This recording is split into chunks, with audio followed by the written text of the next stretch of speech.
ప్రెగ్నెన్సీలో ఊబకాయం ఉండడం వల్ల ఏమైనా డిసడ్వాంటేజెస్ ఉంటాయా? ఖచ్చితంగా ఉంటాయి. నేను doctor Ashadeepti, obstetrician and gynaecologist. So, pregnancy టైంలో ఎక్సెసివ్ వెయిట్ ఉండడం వల్ల షుగర్ రావడము, గర్భపాతం అంటే ప్రీ-ఎక్లాంప్షియా అంటారు. అది అటాక్ అవ్వడము, థైరాయిడ్ కండిషన్స్ రావడము, కొన్నిసార్లు నెలలు నిండకుండానే డెలివరీస్ అవ్వడము, బేబీ ఎదుగుదలలో తేడాలు రావడము, ఐయూజీఆర్ బేబీస్ అంటారు.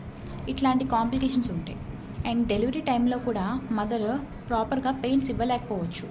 దానివల్ల సిజేరియన్ సెక్షన్ రేట్ అనేది పెరిగిపోతుంది. అండ్ సిజేరియన్ స్కార్ సూచర్స్ కూడా ప్రాపర్గా హీల్ అవ్వవు.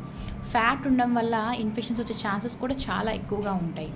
అండ్ వీటన్నిటిని పక్కన ఉంచితే ద మోస్ట్ డ్రెడ్ఫుల్ కాంప్లికేషన్ వచ్చి థ్రోంబో ఎంబోలిక్ ఫినామినా అనమాట. సో, వెయిట్ అధికంగా ఉండడం వల్ల థ్రోంబోసిస్ వచ్చి కొన్నిసార్లు పల్మరీ ఎంబోలిజమ్స్ అండ్ ఇన్ఫెక్షన్స్, డీవీటీస్ ఇట్లాంటివి చాలా ఫ్రీక్వెంట్గా వస్తాయి. సో, ఖచ్చితంగా మీరు ప్రెగ్నెన్సీ ప్లాన్ చేసుకునేటప్పుడు మీ ప్రీ ప్రెగ్నెన్సీ వెయిట్ ఎప్పుడు కూడా బిఎంఐ లెస్ దాన్ 30 ఉండేటట్టు చూసుకోండి. అండ్ ఈవెన్ డ్యూరింగ్ ప్రెగ్నెన్సీ టైంలో కూడా చాలామంది ఎక్సెసివ్ వెయిట్ గెయిన్ అవుతుంటారు. అట్లా కాకుండా మీ బిఎంఐని బట్టి మీ డాక్టర్ మీకు సజెస్ట్ చేస్తారు మీ వెయిట్ గెయిన్ ఎంత ఉండాలి అని. దాన్ని జాగ్రత్తగా మానిటర్ చేసుకోండి. ఎట్ ఎనీ కాస్ట్ ఎవరికైనా కూడా ఓవరాల్ ప్రెగ్నెన్సీలో వెయిట్ గెయిన్ 15 kgs కన్నా ఎప్పుడు ఎక్కువ ఉండకూడదు.